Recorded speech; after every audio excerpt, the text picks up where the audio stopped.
So much talk about whether the father, the dad, the man should be the provider and the protector, but like kind of so little talk about what that actually means. Welcome back to Far From Eden. I'm glad you're joining us, and if you're new, extra welcome to you. Can you guys hit like, please, on your way in? It does help, so it pops up on people's YouTube screens, so maybe they'll be able to see it, and hopefully it'll help somebody.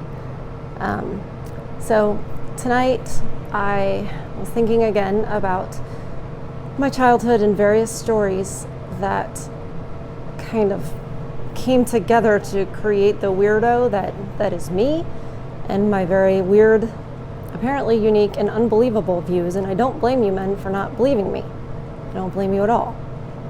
I'm always telling you, don't trust women, don't believe women, don't be alone with women. I'm always telling you guys that, and I believe it. So, having said that,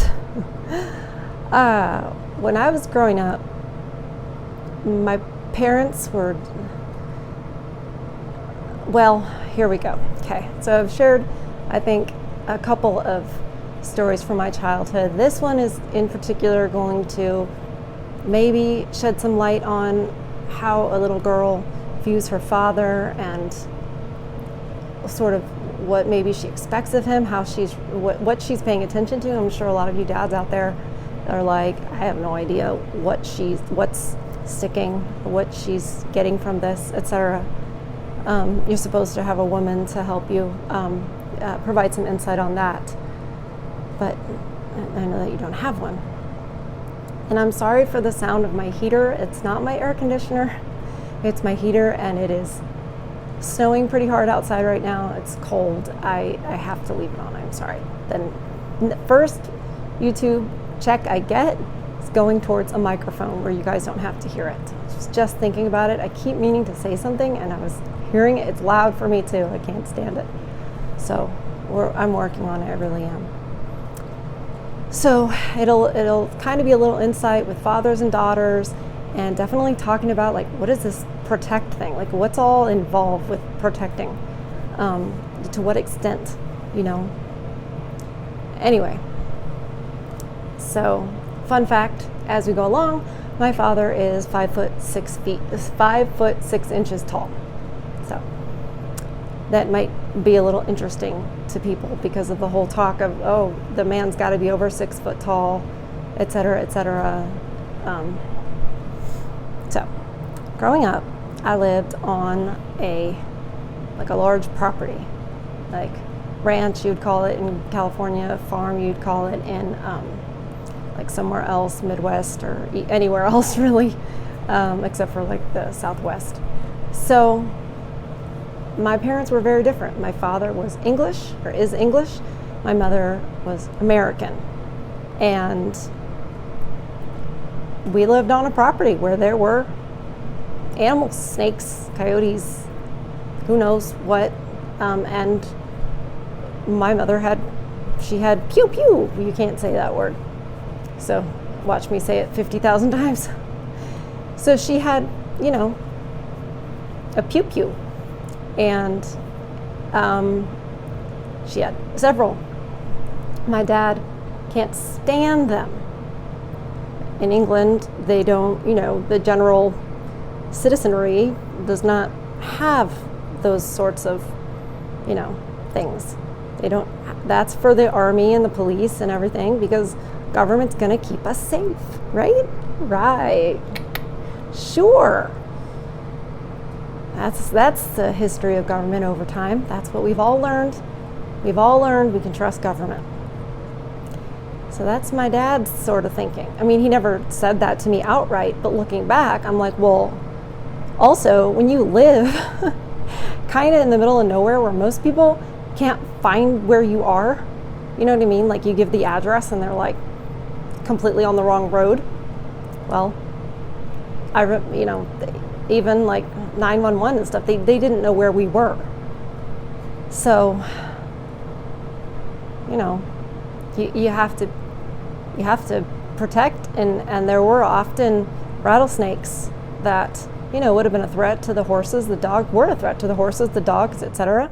So when it was feeding time, my mom had a holster. Actually, it might have been the whole day whenever she was, on the ranch. Like, it just was, pardon my scratchy throat.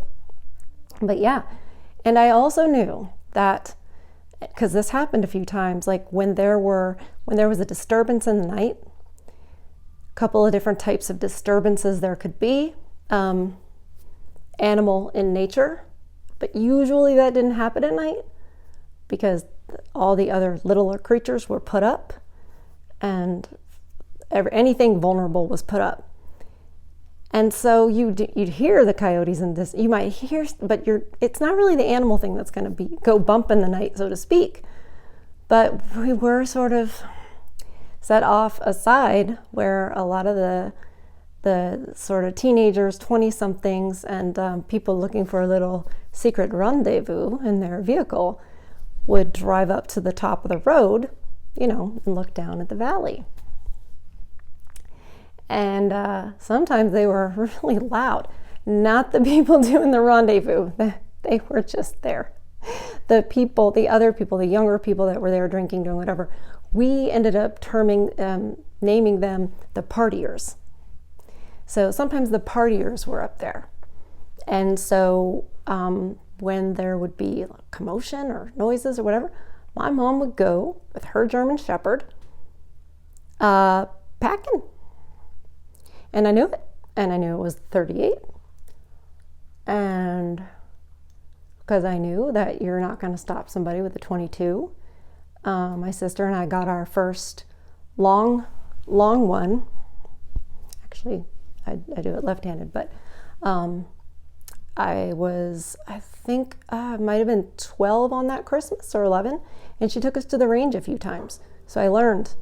But my whole point is this. I knew my dad wouldn't touch them. And I just realized too, there was a smidge of alienation because my mom, how do I know he wouldn't touch them? That's how I just revealed it to myself. Well, she said it.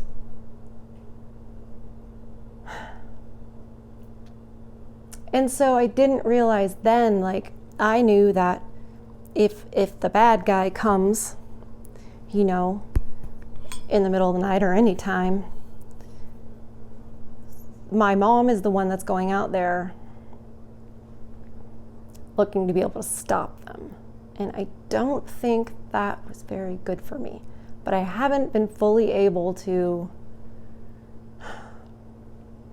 sort of see how, aside from the fact that I'm a scaredy cat of a lot of things, and maybe I wouldn't be that way.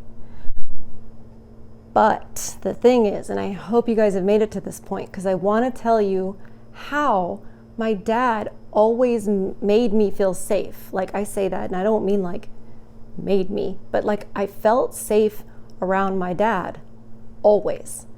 Remember earlier in the video, I said my dad was 5'6" tall. So by age 12, I was taller than him. And I never thought anything about it. I never thought of my dad as short. I never thought of him as small in stature. I never thought of him as short. I never thought of him as weak. I never thought it was silly. I never heard anybody make fun of him. My mom never did. She was 5'4". I didn't see it as strange or bad at all. So, because I never thought, I always thought he could handle anything. And the thing that I realized why I thought he could handle anything is because he just seemed to know everything. He was so smart and educated. And so if we were in a city, then he was going to know, everywhere the subway went. If we had to be in traffic, he was an expert driver. He never said these things.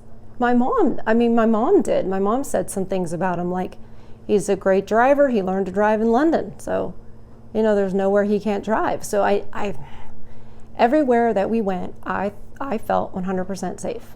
I've never ever been afraid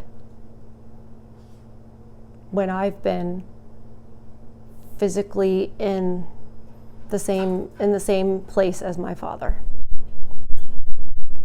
And I think that's really powerful, because he wasn't the one with the, pew pew to, protect us all. And my mom even pointed it out. And I just thought, I don't know, it never made me think that he was somehow secondary or he wasn't going to take care of business. I really did. And I don't know how that helps. I know that it might help if you have a daughter or something like that. And I think it is interesting on how to, what does protecting mean? Does it mean you have to go and sacrifice yourself? What is, to what level, for your child and for your, what is it? We don't talk about it.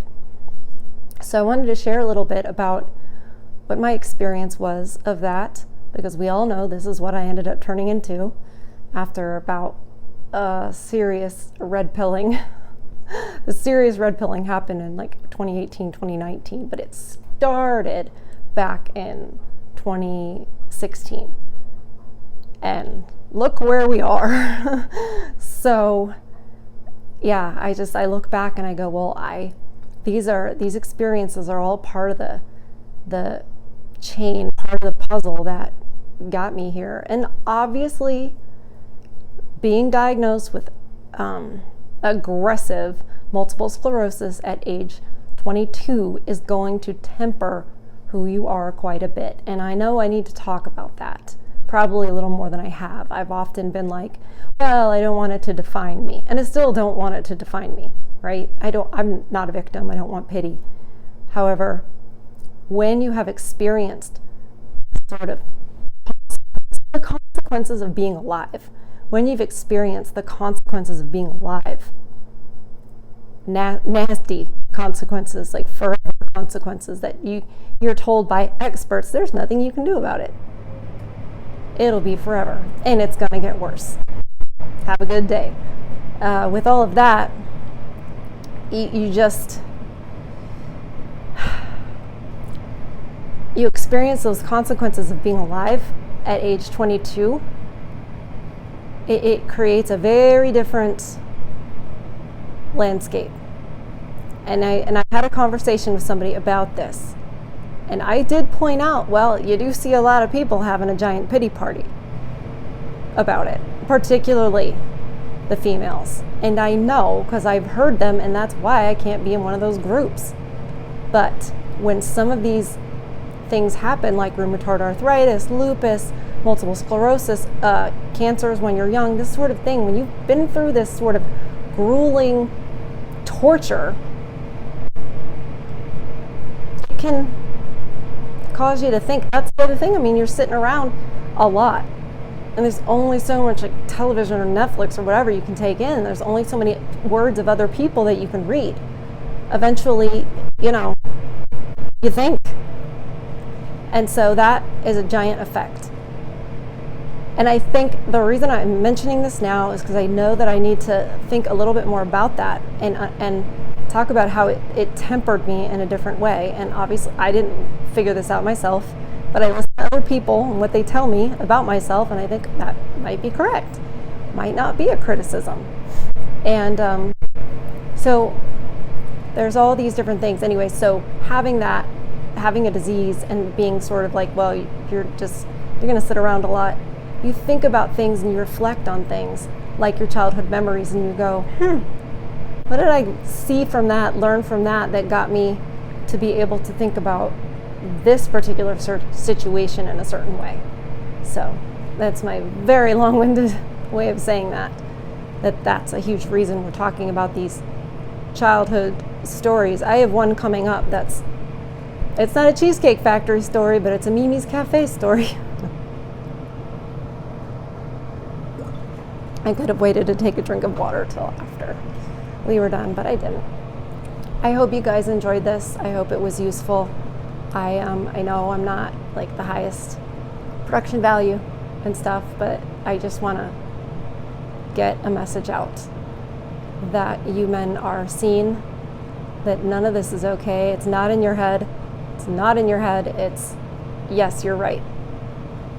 Right about all of this. And either get on a plane to the Philippines, if you know what I mean, passport bros, or go to Zihuatanejo, the beach from Shawshank Redemption, where there's no memory.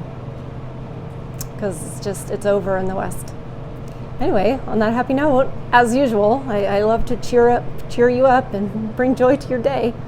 Anyway, I want you guys to take care of each other. Take care of each other. You do. Like, you know, you're not alone. You can see in the comments you're not alone. Anyway, take care of yourselves too. See you on the next one.